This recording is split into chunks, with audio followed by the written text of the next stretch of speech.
Welcome, everyone, to the first Sharing the Wealth podcast episode. My name is Diamond Walton. I am a millennial mom, public health professional, and the founder of Jubilant Money LLC, a financial innovation company that is leveraging collaborative funding to close the racial wealth gap. And with me is my friend Nafasi. Nafasi, you can go ahead and introduce yourself to the viewers and listeners. Hi everyone, Diamond, so great to be here. It's definitely such an honor to work with you. I think we talked about it's going on almost 2 years now. Yeah, yeah, Time goes 2 years. by really, really We got fast. a toddler friendship. I know, right? Um, to be here, everyone. My name is Nafasi Farrell. I am a wife, a daughter. I'm also a community connector, trauma-informed financial coach, and I'm the founder of a organization called Narratives Unbound, which is a consulting and education company where I dedicate my time to advancing racial and economic equity. And I do that through financial coaching, one-on-one. I do community workshops.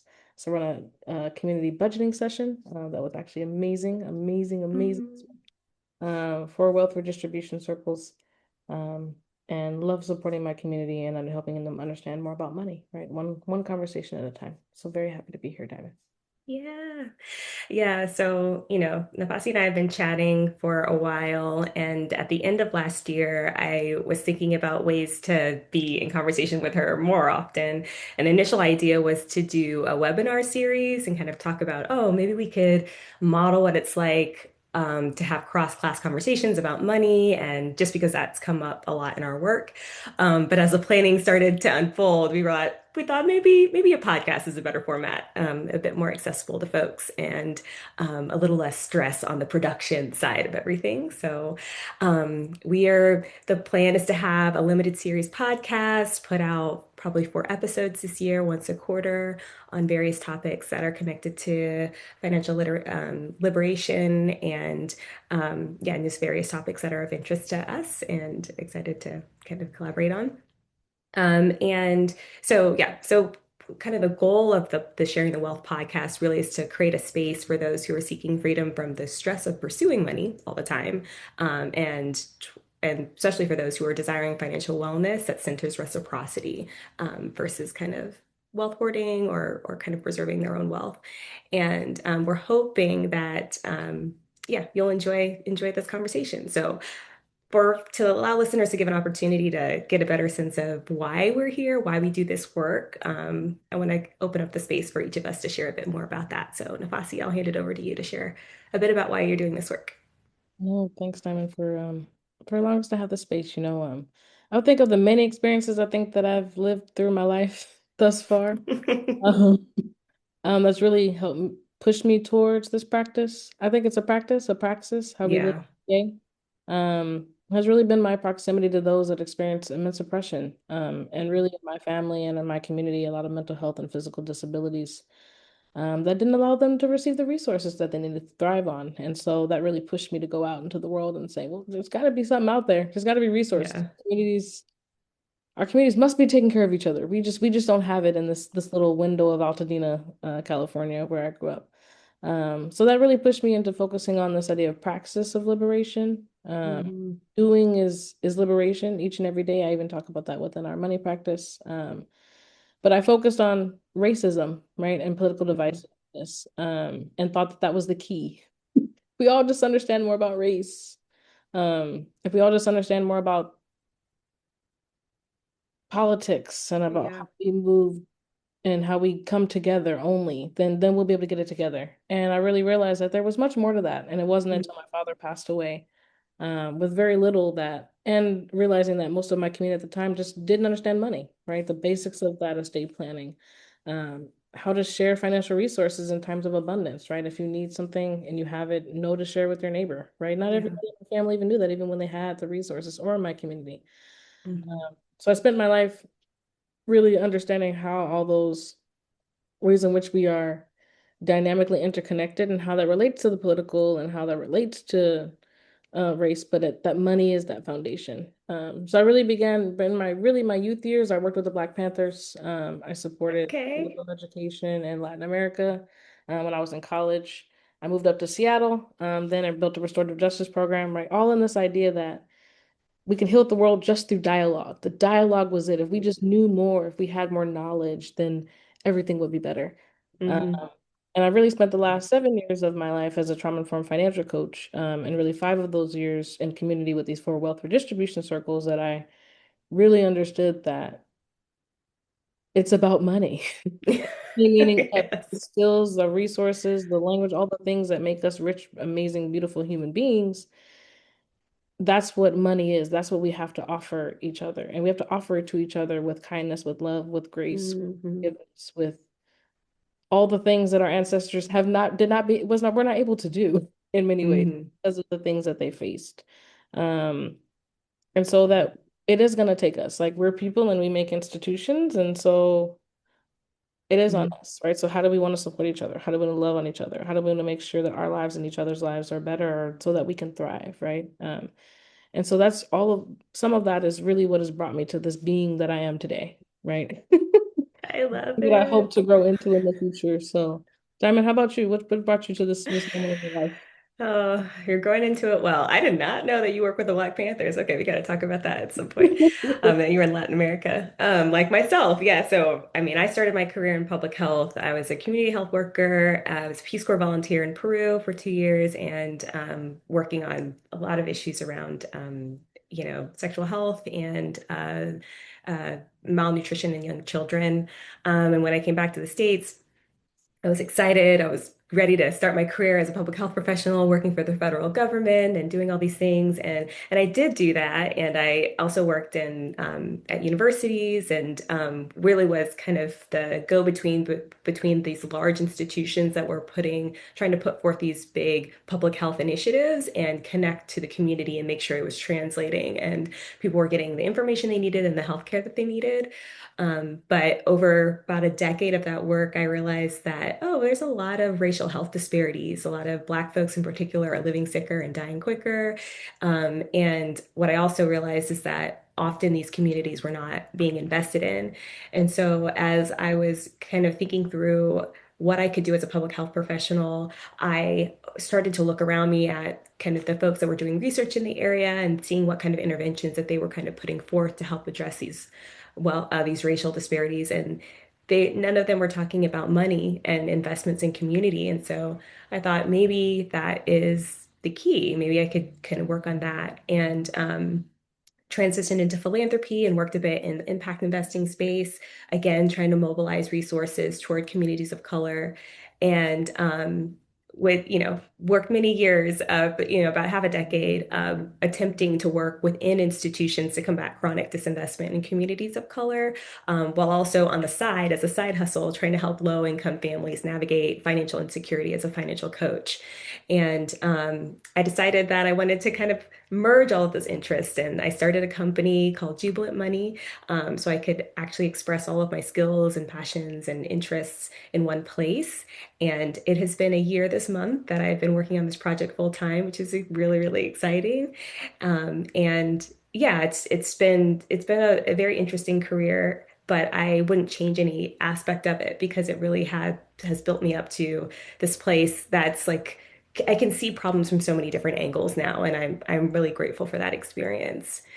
Um, so yeah, so I wanted to talk a bit about the name of this episode, which is You Don't Need an Institution. And this topic actually emerged out of our initial planning conversations for the podcast series. And of course, Nafasi in all her brilliance was just like, we don't need an institution. I'm like, that's it. That's the name of the first podcast. I mean, we definitely are living in very challenging times economically, politically. And because of all of these large challenges and issues that we're navigating, it is very tempting to feel like, okay, I need a big institution or I need a lot of people to fix these problems. And my hope is that through this conversation, this episode, we're able to see that, yes, institutions like the government, foundations, companies, and nonprofits are important and significant actors in sometimes causing problems, but also addressing problems. The reality is that, a lot of these institutions and our communities are made up of people, and we don't always have to just figure out how to navigate bureaucracy to come to a solution. We can think creatively and outside the box about how we individually and as community members can think about how we can address some of these issues in ways that are more sustainable, that are more life-giving, that are helping us build stronger connections to each other, that those connections can then withstand the next challenge that will inevitably come. And so that is the hope, is through this conversation to support folks in understanding that, yeah, these issues are historic. They may feel entrenched. And at the same time, over history, folks have worked outside of institutions to really keep their lives moving forward, to keep their communities healthy, to take care of the weakest members of their communities. And there's a lot that we can learn from them so that we can kind of think through how can we navigate outside of institutions to create the future and the world and the communities that we want for each other and ourselves. So before we get to the solutions and to the future community, I'd love to take a moment to kind of, in its Black History Month at the time of this recording, just to kind of celebrate and reflect on some of our history and what has brought us to this point. So, Nafasi, I would love for you to kick us off with a bit of a history lesson. Thank you, Diamond. I'll try to keep it as short and sweet and long as possible. Right. Um, but I think that what we forget is, we're not humans don't just have historical amnesia. We have, I don't know what I ate a month ago amnesia, right? That's true.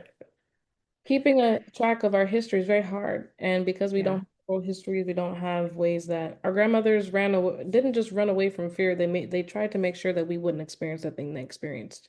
Hmm. It's very important that we understand the history no matter how hard it can be sometimes. And so that reality is that really until 1870, roughly until the 1870s, Black people were wealth, right? Between Yeah. those years of 1525 and I think roughly 1866, according to the Transatlantic Slave Trade Database, right? Almost 12.5 million Africans were stolen and shipped to the New World.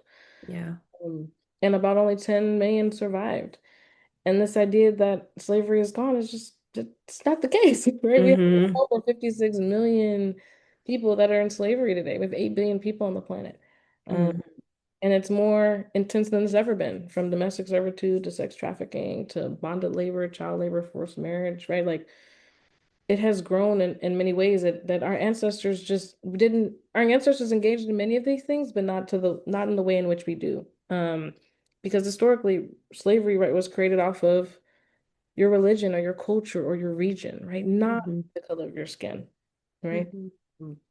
And it wasn't until this new era of what we deemed chattel slavery, right, which was unique, it was different, it was brutal, and it legally classified beyond the determination that it's around the race, the color of your skin, it's that a human being can be absolute property.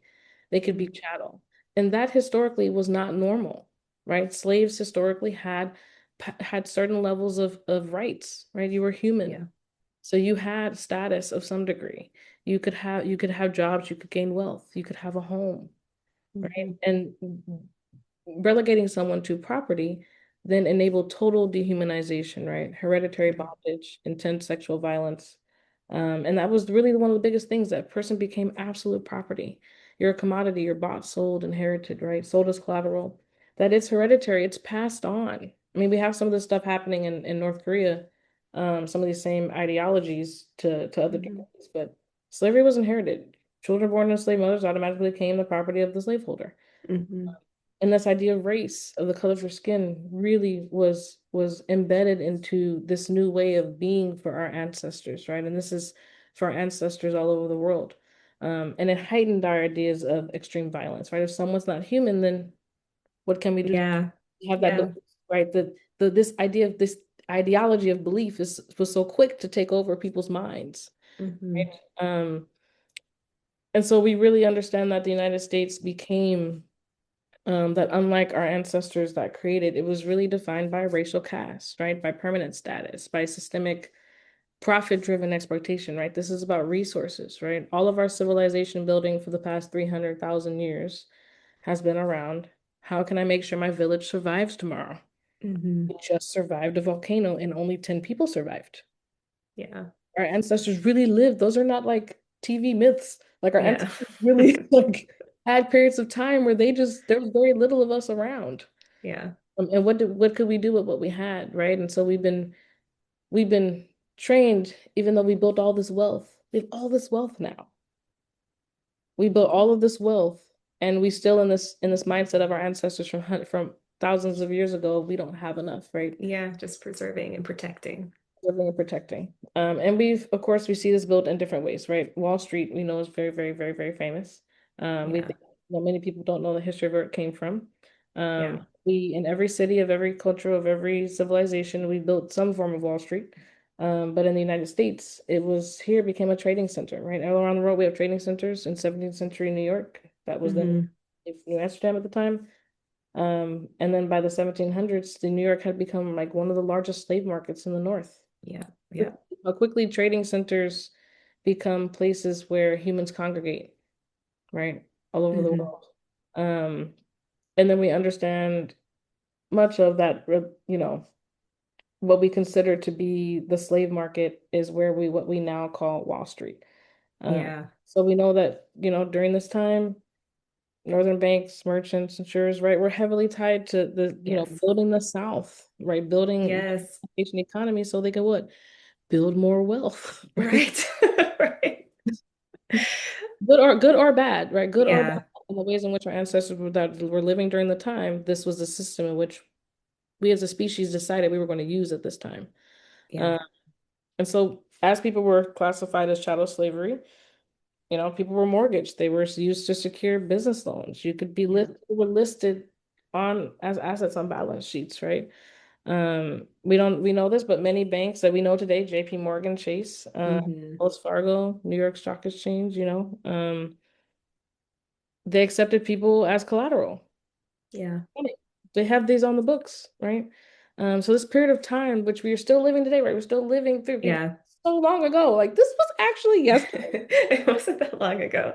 Yeah, and what blows my mind is how during this period, a lot of these financial tools that we use now, like mortgages, insurance products, the way that the stock market is even structured, like as I was researching the stock market and the history, and I came across the Buttonwood Agreement, which is basically how like a small group of white wealthy men back in the times where they were first setting up they had the first Secretary of Treasury, Hamilton. And if you remember the play Hamilton, they talk about how he's setting up the banks for our country. And during that time, these group of men set up what it mean, how the system by which created securities, bought and sold securities, and the rules around that. And we have just kind of, and they were the first ones that were allowed to do that. And so they built wealth among literally like 10 men. And then maybe decades, centuries later, a larger group, maybe like 4% of the population. And now today, maybe like 45 to 50% of the population has wealth from the stock market. But all of these structures were based out of how are you gonna get paid back if your enslaved labor runs away or if they die? What are these are all contracts and agreements that were structured off of kind of using enslaved labor or the product of enslaved labor, like cotton or other things like that, to then determine how to build out this market system. And so I think it's just really important and helpful for people to understand that these this history is embedded in all of these tools that we currently use today. And that isn't like benign. It is really something to pay attention to because it shows up over and over again with some of these issues that we run into with some of these products down the line. Sorry for interrupting, but I was just like Perfect addition. blown Yeah. away by that history. No, and I think that that's the issue with our learning is that it's hard to digest that this could happen, right? Yes, yeah. It's that person didn't hurt that person, but that person hurt that person, right? Hmm. It's hard for us to believe those types of things, and I think that's why it's hard for the history to stay alive. And so Yeah, the memory is that, like just like you were talking about cotton, right? Like by the 19th century, cotton accounted for over half of U.S. exports, period. Like we yeah, to accept the what was and then understand that that's not what we want for this future, yes. right? So the history is a very good marking point of where we've been. Where have we been? It's very important, Hmm. even if it's complex and hard and tragic. And I think that of course, we know this is why it's very challenging for our communities, and I think we can speak to another point of how it's been hard for our communities here. We're going to talk a little bit more about people around Black folks around the world. Yeah. But I think redlining is very, very important as we're in America. Everybody wants to build their wealth. Um, Yeah. and they think that the house, the home, right, has been the marker of home ownership and wealth building in this country for many, many, many, many years. Yeah. And of course, as that's beginning to change, even though that's beginning to change in many ways, I think it's very important to talk a little bit about the history of redlining. Um, Hmm. and that, of course, is that denial of loans, insurance, investments to neighborhoods, of course, mostly to Black and immigrant families. And of course, as we just shared, you can't have wealth if you're cattle, Yes. right? You cannot. If you If can't, you're not deemed human or fully human. so you cannot participate. So Yeah. how can you participate if you are not human? And Hmm. so this ideology, I think many forget that this was forced through all parts of society. And Hmm. if you were white and you did not participate, you were also penalized for it. So this was based on this is the way the structure works. If you don't participate, there is harm that would be done to all who doesn't follow under the state authority, right? Yeah. Um, and we don't have time, of course, in this space to talk about, how we build civilization, democracies versus totalitarian society, all those types of things. But this is Yeah. this Maybe is next podcast. that's right. Um, but these structures that build systems that then keep their populations in certain ways to make money off of them, right? Really, redlining was really this big money making system that still, of course, Yes. exists today, and that we are fighting today around and struggling with through homelessness and everything else that's going on. Um, Hmm. but we know that something that I'm sure most of our listeners know of is the Homeowners Loan Corporation, HOLC, and the Federal Housing Administration, FHA. I don't think anybody does not know. Yeah. Created those color-coded residential maps in over 200 cities that literally led mortgage lending, right? If you were green, you're the best. And Yeah. what else community is made up of? White middle-class folks, right? Hmm. If you were blue, you were still desirable, still white. Right? If you were C, Hmm. you were declining. If you were D, you were red, right, and deemed hazardous. And of course, we know that most areas you've seen the maps, I'm sure, were marked for Black folks as red, regardless of how much money they made, right? Yes. Where banks were discouraged from doing business there, right? And that's where we see this whole idea of what redlining. Redlining means you're not welcome, right? Yes. The ways of othering that we have continued to use over and over again in our society. So why don't Black folks have wealth? People are like, what? Black people have wealth. I see it on TV. TV is not a good example for what No. majority of people are going through, right? We know that Black families were locked out of low interest home loans. We know that the system was designed so that Black families could not have access to mortgages that allow them to build wealth. We know Yeah. that property values are Yeah. continuing to be depressed, then and now, 1930s and now to Right. this day, right? And that we don't have investment in our public schools, our infrastructure, and our parks that allows our communities to build wealth, right? Yeah. That is why when we talk about the racial wealth gap, which we will definitely talk about um, Yeah. on the podcast, um, we see that home ownership land ownership became the largest gap of wealth building in this country, and still, of course, is growing and is today. Right? Yeah. Yeah. And I started reading this book called The Black Tax. And it talks a lot about, I don't know if have you read the book, Nafasi, The Black Tax? Have it? I've not finished it You yet. haven't finished it yet, but I mean, it dovetails so well into what was going on with the lending industry that perpetuated that, like put into action these redlined maps. Um, then the local governments, then targeted those redlined areas, or even before there was redlining, just even once enslaved laborers were emancipated and could start owning property, would target those communities to upcharge them in their local tax assessments of their properties, even though they were like dilapidated, and so they would be Black families would be paying into the local tax kind of coffers, and those funds would go to pay for the amenities in the white side of the neighborhood. And so there are just multiple levels by which, Black households were really looking to homeownership as a means by which they would grow wealth and to obtain some security for their communities and their families. But folks saw that as an opportunity to make even more money off of them and not invest the resources that were contributing to their local governments back into their communities for sewer, like sewage lines, electricity, basic amenities that folks who were paying taxes into their community, their local governments would expect, and schools. I mean, things like that as well. So it's layered. It was a very layered experience folks were Yes. having. Yes. And I think it's this idea that we're gonna jump from slavery to everybody's free. Yeah, It and you're gonna help the person that's illiterate to understand all those things. exactly right. That doesn't have knowledge and does what their community tells them to do. Yeah. Right? It's And just ripe for abuse. right for abuse, which makes it 10 times harder for policies to actually go into effect. A policy is a policy. It's what the humans do on the ground through that Right. that makes things real, good or bad, right? Yeah. Mm-mm. Mhm, mhm. Um, I think I'd like to talk a little bit about banking. Yeah, yeah, Um, definitely. we all bank today. And we have a large population, part of our population is unbanked. But I think specifically, if you don't have access to capital, no matter what, you cannot build wealth. And I think many of us take for granted in this current system that of how much access we have to Hmm. different because of technology, right? We have more digital systems. We have things that we don't have to rely on a physical person outside of ourselves Yeah, to give us access to. Um, but before before our time, right? Unless you could go to a bank physically, you could not get things, right? So banks were not in many Black neighborhoods. yeah, We know that mortgage approvals were mostly continuously denied. And even if you got loans, they were there to take all of your wealth away and give it to the banks.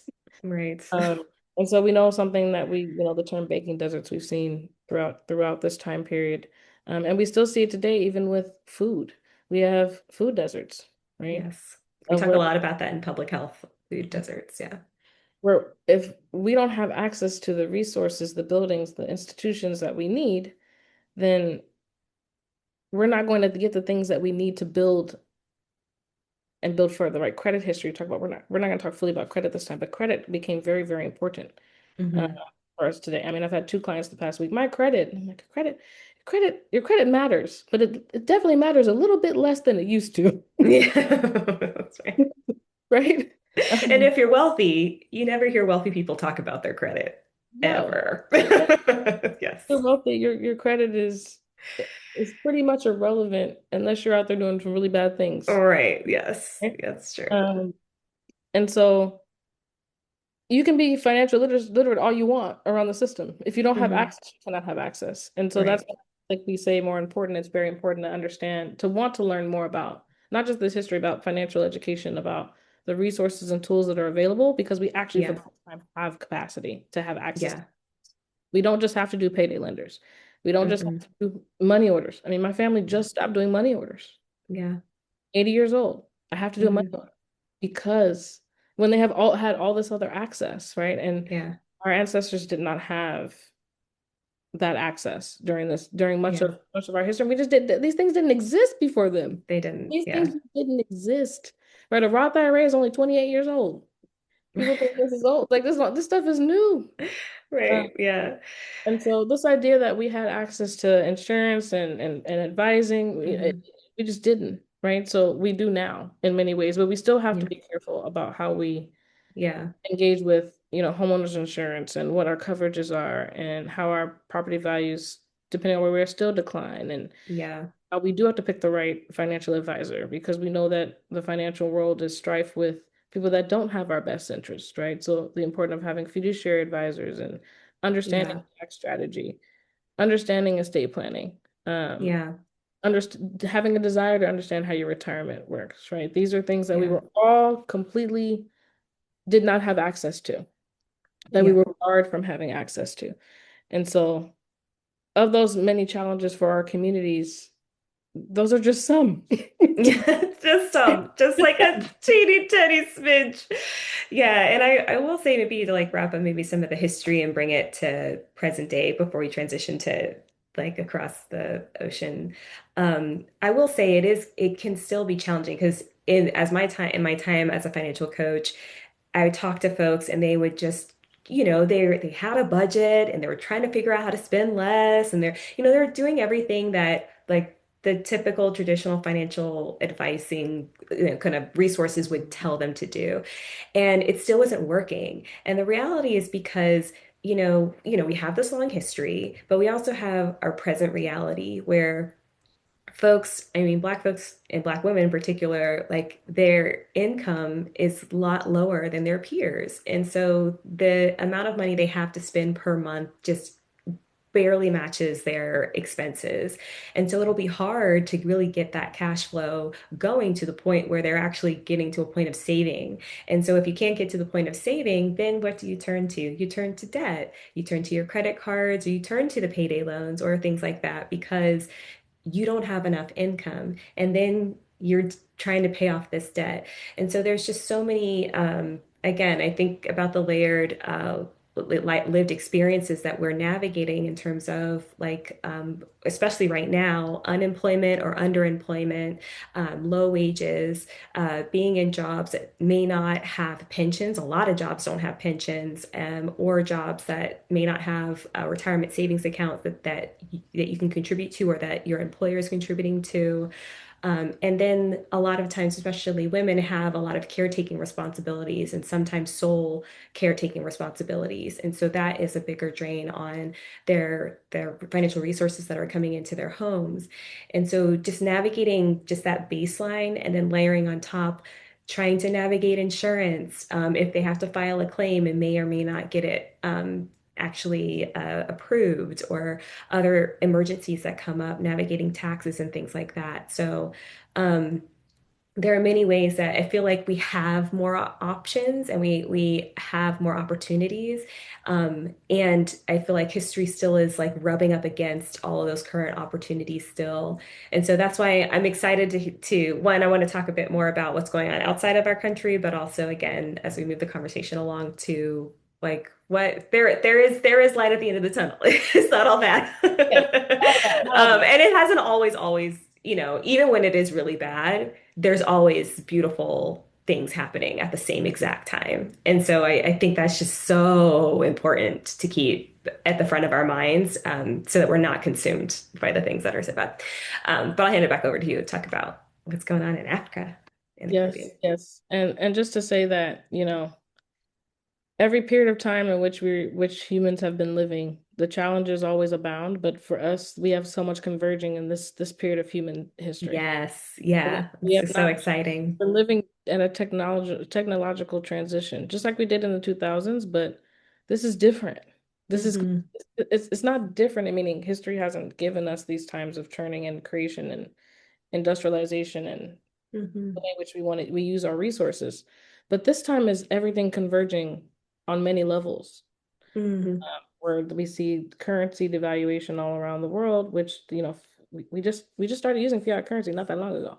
Right. So we're seeing the world continue to churn and change, and we're living in that, and our unemployment and our lack of wages and um our levels of instability, physically, mentally, spiritually, Yes, all the different ways where things are on the turning. planet level.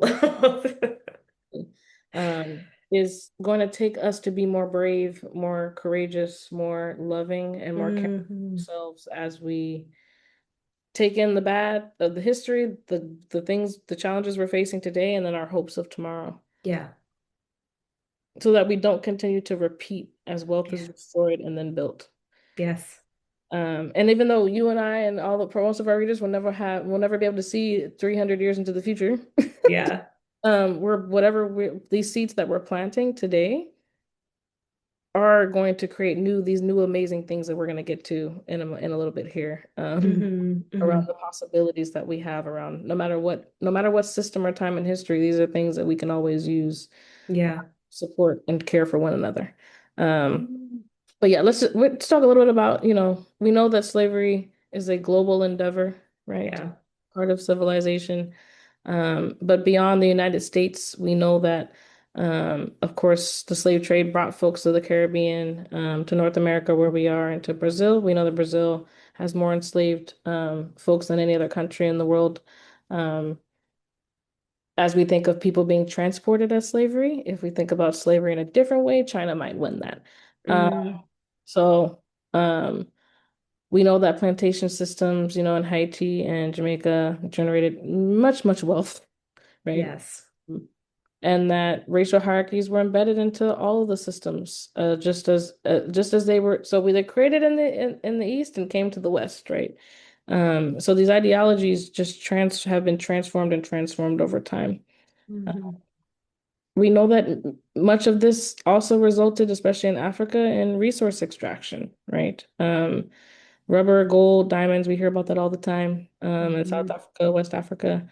Um, Deep extraction, especially in Ghana and the Democratic Republic of the Congo. It's very interesting when people think, oh, these problems are happening in all these countries. Well, you really have to follow the money. Yes. Who took what when, right? Yes. If you Yeah. get the infrastructure of a country after you've colonized it and say that it's for extraction rather than developing, you know, Yep. and then it's community development, then that country can't support itself, right? Yeah. So we know that this was built through structural adjustment programs all around the world, but really for African and Caribbean nations that became required to adopt Yes. policies from the International Monetary Fund and the World Bank, and um, that allowed people to not be able to privatize industries, right? Hmm. That cut much public spending. Of course, that we know that devalued much of the currency in many places. Yeah. And so if you weaken the public service industry, you weaken economic sovereignty. And so it's hard for people to grasp that on a larger scale, but this is what Hmm. keeps happening and happening over and over and over again. It does. Yeah. And if you throw race in there, it makes it like race was humans' most easiest weapon because it's a thing that I can make an opinion on without you having to do anything. Yeah. Hmm. And it actually keeps all these systems going. We know that apartheid, during in South Africa, we have apartheid. Uh, Hmm. but really, we see, of course, the effects today, which restricted most land ownership for Black folks and business participation, and really created a colonial caste system within the Caribbean and Latin America. Yeah. See a lot of lighter skinned white folks on TV, right? Hmm. Hmm. Yeah. It shapes like Others even the not. public perception. Yep. Hmm. Of who should own wealth, of why they should have the wealth. Um, and so we see that this perpetuates all over our world of Yeah. inequality persists because of our perception of who should have, who should not have, really coming out of our transition from the way in which we saw slavery, right? Hmm. Slavery is not by culture and religion, it's by the color of your skin, it's by Hmm. caste. Uh, Yeah. and we are in a moment in time where I think our youth are going to determine whether those ideologies will still exist or not. Uh, Mm-hmm. and they might shift it, we're moving towards a more wealth-based. There's more than 58 million millionaires were made in the year 2020, and of those, 13% roughly, don't quote me, I need to get that number right, are under the Yeah. I age don't of know. 30. So we have Okay. more youth millionaires than ever in human history. Just never thought of Yeah. here. And so Yeah. I think that the way in which we will see wealth follow the wealth transition, right, that which we know is happening from our elders that Hmm. is passing on, the wealth will be transferred to many that's already being transferred as we create wealth with these new systems. Uh, Yeah. and I do think that when it comes to Black wealth, we're going to have new ways of thinking about how we want to build our communities and our societies and our wealth. The wealth of the youth is going to determine a lot of that, Yeah. especially in the East, so in Africa and Asia and all of that. And you see a lot of that with the way in which those young folks are already building their wealth. Hmm. Yeah. And I think it's so important to like even reflect on that of the kind of the archetype of what a wealthy person looks like today. If you're kind of thinking about what does it mean to be wealthy historically and maybe a little bit in modern culture. And those lives were set up not necessarily thinking super communally, not thinking super community oriented, or not always thinking about how to actually help the most marginalized community members. Um, there was an aspect of it that kind of translated into that through philanthropy, but even that still has a lot of is very much is controlled by wealth holders. And so I do think that there are opportunities for us in the States to learn from more communal community cultures and communities coming out of Africa, the Caribbean, that are very much into intergenerational living, very much into respecting elders, very much into sharing resources, and it's very natural. And so, as folks who have those cultural sensibilities start accumulating more resources, there is an opportunity to start demonstrating what it means to be someone who is wealthy and not hoard it and Yes, and yes. share it in a way that you know, if we're like thinking about what money is used for, what it is, it's just paper and metal. And it's trust. We trust that this thing we can exchange it for something else. And if we start thinking about how we're using and navigating these representations of trust in a way that actually is building community and actually building stronger bonds of trust between people, it will be way more effective and in terms of returns will be much more beneficial to our communities. And so I am excited about the opportunities for different generations of people to experience being a wealth holder through this process of the great wealth transfer. Like are already experiencing that as their husbands are passing away, they're sharing it with their kids. Philanthropies and nonprofits are experiencing some of the influx of capital, but there is such an opportunity to start modeling something different in terms of what it means to hold wealth and not fall back on or be tempted by the lifestyle that has been presented to us from years past, in terms of what it means to be a wealth holder and what it means to use money, which can be challenging because some of the resources that and advisors that you're paired with, once all of a sudden you have these resources, they're not trained to support you in managing wealth in that way. And so it's going to require some creative thinking on the part of these new wealth holders. And again, also not just depending on these wealth holders and believing that there's a lot of richness and a lot of resources already available to us in our communities, regardless of our wealth status. Yes. Yes. Um, And it's yeah, breaking through some of the ideologies of I have to wait for someone to help someone. And yeah, we're doing it, but it's a real wall. And I think that's mhm, what we're saying there. Our ancestors and what we're going to be sharing now a little bit of is, the different ways in which our communities continue to and have in the past continue to use survival and use money in a different way. yeah, Still breaking through the ideology of I don't need an institution to support my neighbor, yes, my friend, my family, my friend, my neighbor, my community. And yeah, many of you might have heard of informal saving circles. You probably have heard the word susus. hmm, They're called many different things around the world. We also have mutual aid networks. Uh, yeah, we have cooperative banking systems. There's many different ways in which our communities have gotten resources to one another, right? The yeah, idea is if I have something you need and I want to share it with you, what's the fastest way for me to share it with you, right? For many of us yes, that was walking down the street and handing you a piece of yes, yeah, course, or walking, whatever that was, right? Or, before it was sending you a check in the mail. yeah, And now it's I can Zelle you. I can yeah. call and pay the bill for you. I can I um can watch your kids for you. it's for you. Yeah, I can take you to the grocery store. I can order right. your groceries for you and have them delivered for you. Right? Like Exactly. like the ways like we have the tools, but the ideology has to catch up. The For belief sure. I myself am powerful enough with what I have to support one another. Uh, Yeah.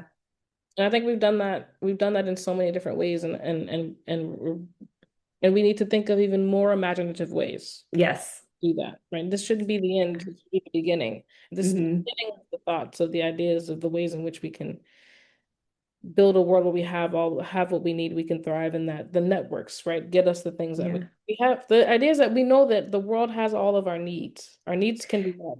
Yeah. Are we going to share and redistribute, right? We talk a lot about a redistribution in all of our work. Yeah. Are our redistribution um, systems being challenged, recreated, rethought to build things that are new to help get things to people faster, quicker, and more equitable, right? Yeah. Um, Yeah. Yeah, and I imagine like some people may hear that and think that would be nice. That sounds very idyllic. In what utopia do you think that will ever happen? And I mean, we have examples of real people that have already done it in some of the most challenging circumstances under the threat of violence and still were able to create a new reality for themselves and their communities. So we're going to create like a little space to give a shout out to some of our ancestors and people that really have inspired us um, through their ingenuity and just commitment to creating a reality that they knew they were worthy of and the people that they were in community with were worthy of. I don't know if you want to start or want me to start. I'll go ahead and start. So the person I want to highlight is someone that I, you know, just found out about in 2021, the centennial commemoration of the Tulsa Race Massacre, when my aunt was shared with a family that she was republishing a book that my great great grandmother wrote, who was a survivor of the Tulsa Race Massacre. And in that book, she recounts the survival stories of people who came back to Tulsa after they were chased away. Via a violent mob, and it's harrowing. I mean, was such a brave act for her to go back to the place where she was terrorized. She had a typing school that was burned to the ground. She fled with a 5-year-old child and or a young elementary school age child and came back to make sure that those stories were not lost and that they were documented and that the even in the back of the book she had a list of property that was damaged so that if there were opportunities for folks to get compensated for what was lost, there was a record of it. And the story is complex because, it wasn't just, it's I encourage folks to go back and really learn the story of the Tulsa Race Massacre from people who experienced it, survivors and descendants. But it was a mix of there were some white allies that were helping Black folks navigate. They were basically under police state surveillance and be able to work still and be able to get insurance claims and things like that. But at the same time, I just admire the fact that even in a moment where, your life is under threat, so she had the wherewithal to document the stories of people whose she believed it was important for their survival stories to be commemorated and remembered and shared with people to hopefully learn and do something different in the future. And I think that's something that we can still do now. It's like these stories of survival of people navigating the immigration crisis, people navigating a lot of these Black women that are navigating being unemployed. I think there's a lot of stories that we can document and bear witness to and share with others so that they can learn the lessons or even have the experience of storytelling be a healing and clarifying process for the storyteller themselves. So yeah, that's my first person and first example. that's amazing, Diamond. I would say mine is my great great grandmother, which I too also didn't know much of. And after our house burned down in the Eden fire in Altadena, Mm, I mhm. started to ask more other questions. Yeah. Um, and found out that, family history is very important and our elders, they're starting to forget. Yes. And so just to shout to everyone, if you have any elders and you want to know more, now's the time. Yes, it If is. you can, if you can. But my great grandmother, they believe, which on their, pictures and all those other things, her name was Virgilou. And she was a former slave, and she was able to own a farm for herself. Mm. by herself. She was 4'10", evidently. She's a short, little, beautiful, powerful Black woman, Yeah. and was able to really take care of her community at the time, is what my mother said, Hmm. and my grandmother and my mother and her children, and passed on this ideology that I think we all have now, and the women do, at least in the family. Yeah. Even with the little, you can do a lot. Hmm. And I see that in my mother, I see that in my aunt, I see that in myself, and what they have been able to build with the little that they have had. And even when you lose it all, right? Even when you lose it all, it's the same energy of, well, I have the skills to rebuild again. Um, Hmm. and seeing that resilience within hearing of the resilience within my great grandmother, and knowing it of my grandmother, right? My grandma was a pistol. I love that. She would say she would get out the way, right? Where Yeah. that could stop her from wanting to build a good life for her family. And you in today's you'd be like, that was nothing. That money she had wasn't a lot. And it wasn't the money, it was the belief Hmm. and the people that she had around her to support her, as well. And so I see that in the efforts of my mother as the same as in my great grandmother. And of what I try to do every day in community of trying to help those around me with the little that I have. And the community continuing to show that a little bit is a lot, and It is. farther than you can imagine. Um, and that lesson, I think I'm grateful for my great grandmother of at least in her time period. And I would love, love, love to find more about her, Hmm. of those that came before her, right? Yeah. How she got to where she was. How did she get free? Where did she learn that? Yes. Um, how did she learn how to manage a whole entire farm by herself? Like what made Yeah. her to do those things? What came before her? And so that resilience, and that it's not joy, but it's a my mother has this energy of, even in times of sadness or challenge, there's joy to be had. There's a light. And Yes. then be able to grasp onto that light, I think, is what I think many of our ancestors, the women in our families, had to grasp onto to continue to the next day. Uh, Yeah. so yeah. Oh gosh. I love that your grandmother was a petite woman, just like running a full-on farm on her own. I love that.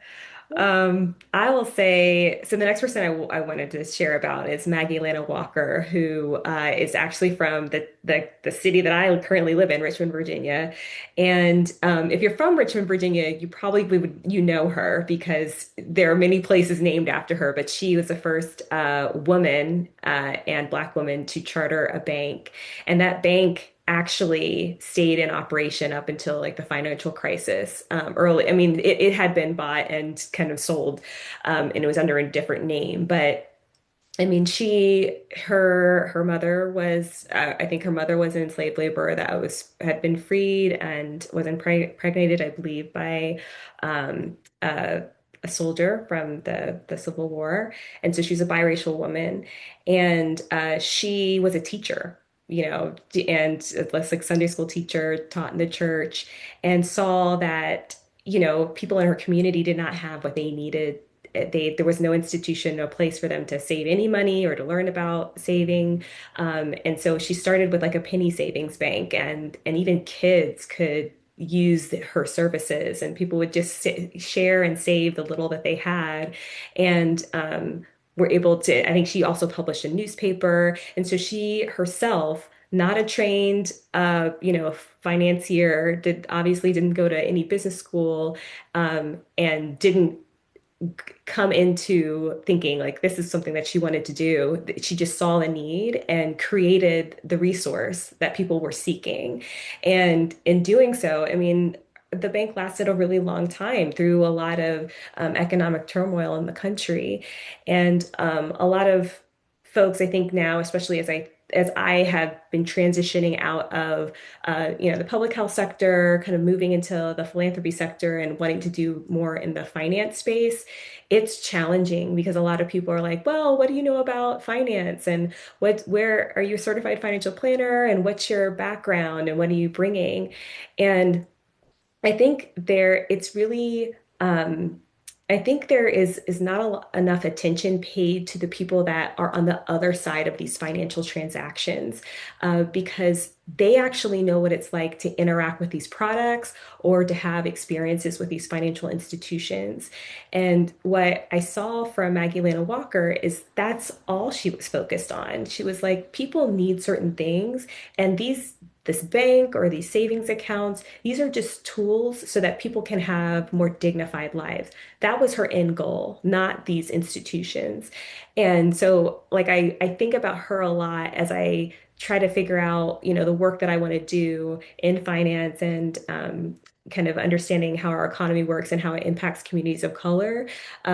Because I'm just like, I have a space here. I have things to say. I have a perspective that is really valuable. And I'm building tools that people haven't built, even though they've been in the sector for a really long time, but people are finding useful because there is a need and I'm listening to people. And so I want to keep kind of that Maggie Lana Walker energy as I work in this space of just like, keep the main thing, and it's people and their ability to have what they need to live dignified lives and to have things that are bringing them closer together, not more isolated and exclusive products and things that are generating wealth for the select few, or products that just make folks that manage money wealthier and are more complex where the average person can't understand it. And I think it's just so important for these financial tools and institutions to be accessible to people so that we reduce the chance of people being exploited and taking advantage of. And I know that's not in the interest of certain people and entities, but that's my main goal. So yeah, invite folks to check out Maggie Lana Walker. She's pretty incredible. Amazing, Diamond. I'd love to share with y'all a beautiful Black woman by the name of Ernesta Procope. She's from New York. She became one of the most influential Black business leaders in the New York financial sector. And in the 1980s, became the first Black-owned insurance brokerage on Wall Street. Mhm. Because there is a myth that there was no Black women on Wall Street. Well, that's a lie. Mhm. It's a lie. We're busting that myth We're busting the myth, and we also know there's names of Black women that were already there and never knew that we for will never sure. know that. But in 1953, she joined her husband's insurance agency, and then was allowed to take over leadership, and named it the E.G. Bowman Company. And Mm, she was more than just, of course, it's amazing to have a Black woman as a business owner, but she really, really focused on policy. She really pushed for fair access to insurance, of course, in underserved communities. She tried to increase inclusion of minority-owned firms in corporate contracting, right? Can't get wealth unless you can get the contracts. right. And really push for that reform of discriminatory underwriting practices that we, of course, still see today. Um, she ended up growing into one of the largest minority-owned insurance brokerages in the United States, serving many Fortune 500 clients, and a national voice for supplier diversity. Um, and without her voice and without her efforts, many things I'm sure we would not have access to today. Yeah. It takes one. I think that we forget, just like Magdalene Walker and others, that the moment that you push against a system that's not designed for you, you make small efforts to expand that system, expand that access. You use your resources to leverage your community and advocate for people. You're making a change. And Hmm. both of these leaders tried to do that with their everyday voice, even with the Yeah. challenges that they faced every day. Mm, Um, that your efforts are not your fight and the way in which you fight in the struggle. Every effort counts. Like the journey is more important than the win, than getting to the end of the yeah. journey. Um, and that we need to have both of these beautiful Black leaders and many others, but we need to believe in ourselves to be that Black leader, to be that voice, to be that change maker, because we are that change maker. We're doing it every day. We're making change for ourselves or somebody, right? Whoever we're Yeah. acting, touching, talking to. Um, and to know that just because Ernesta Proscope and Lena Walker lived earlier than us does not mean the work that we're doing is not just important as what they did. Uh, Yeah. so I yeah, love that. Yeah. Yeah. That's so, so true. And Yeah, I need to listen to this recording over and over again just as a reminder of the all of the kind of the resources that I have within myself and in my community that I can lean on. And to remind myself that like these women were operating a lot of times outside of institutions. They were actively excluded from them, and they were found creative ways to leverage the knowledge and access that they did have to make more space for other people. And so, like I remember there was one point I was working at an organization and the Supreme Court struck down something that was important, and people were overwhelmed and just didn't know what to do, and like, okay, the Supreme Court, like we're no longer allowed to do this, that, or other. And the whole time I just kept thinking, we've been here and we've been in worse places, and people have done incredible things. And so I do think it's important that government operates in a way that's just and fair and democratically. I do think it's important that companies do that and other organizations. And at the same time, it's like we can't forget ourselves. Like we cannot forget everything is made up of us. And so what are we going to do together to kind of create some new and different realities? So yeah, thank you for the idea of encouraging me and all of listeners to think outside of the box, outside of institutions, to remember that people have done it many, many times before, and that if people want to see something happen, just take a step toward that thing that you want to happen, that reality that you want to become, that idea that you want to become reality. Just take a little step and bring people with you. Don't try to do it by yourself, because that too is another myth. That, you're going to be a hero or savior, you're going to create the perfect app or, whatever. And it's just like, no, that's not going to happen. You have to work with other people.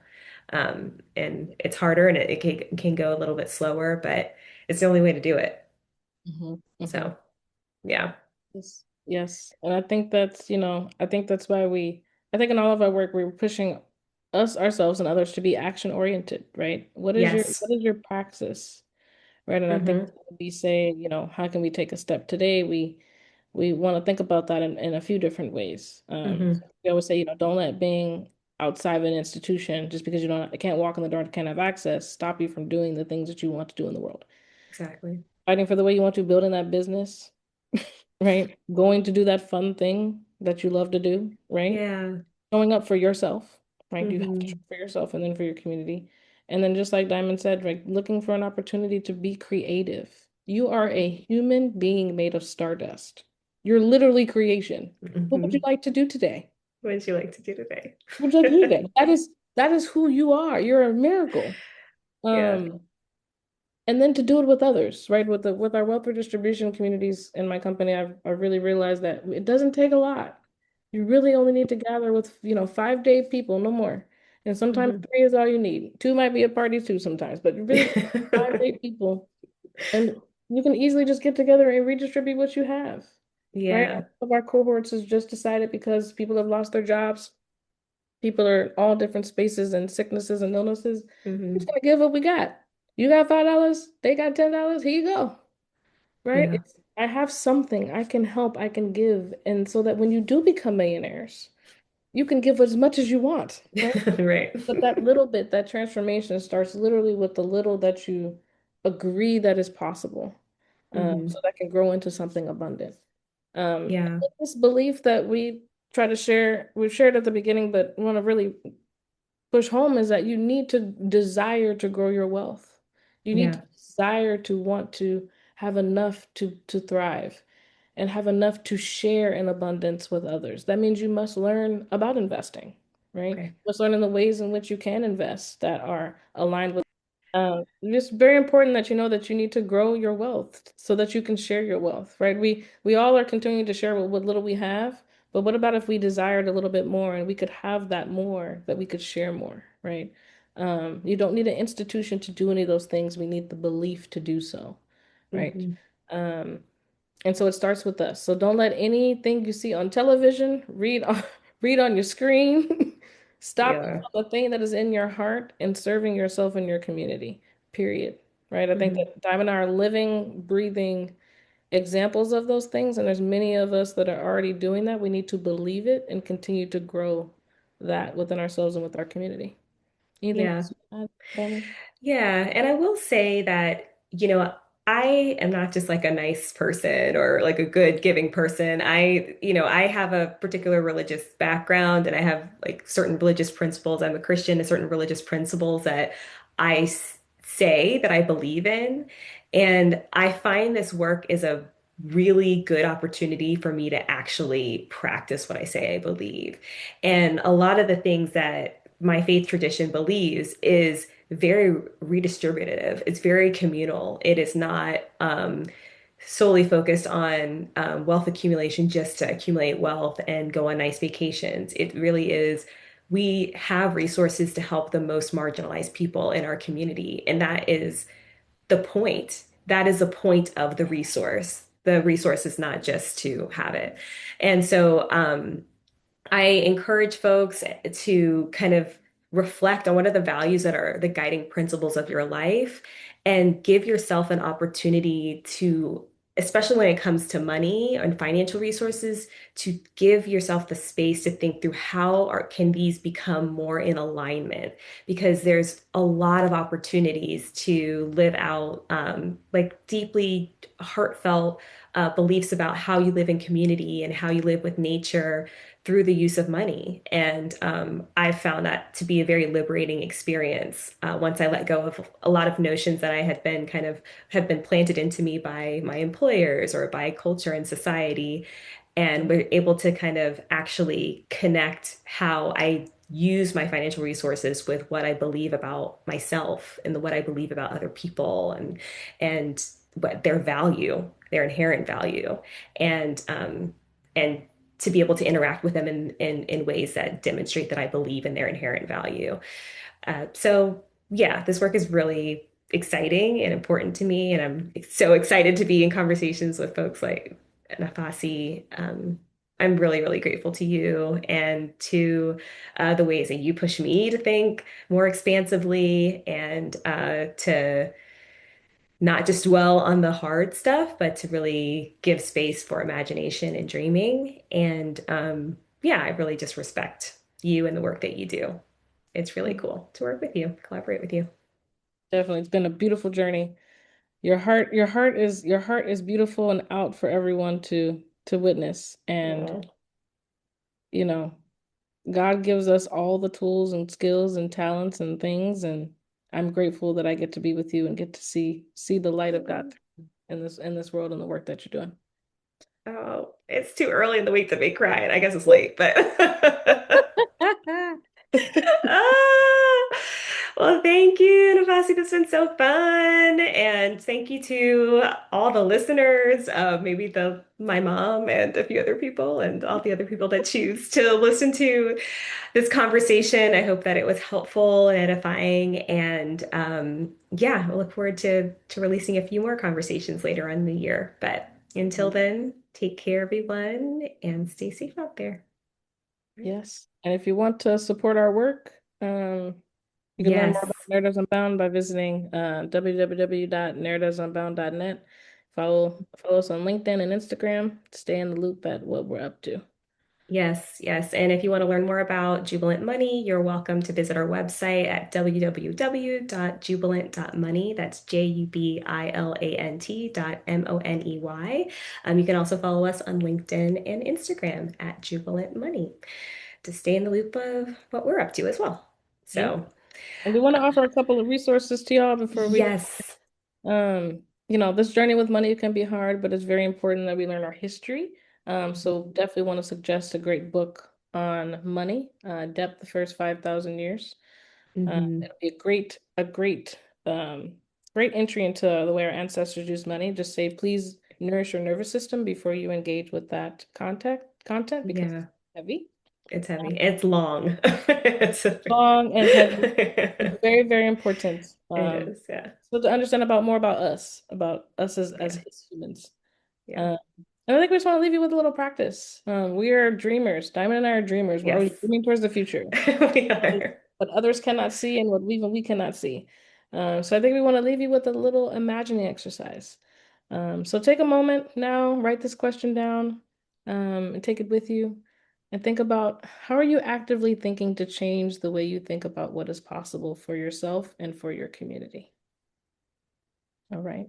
So we definitely enjoyed being with y'all today and look forward to the future conversations. All right. Thanks, everyone.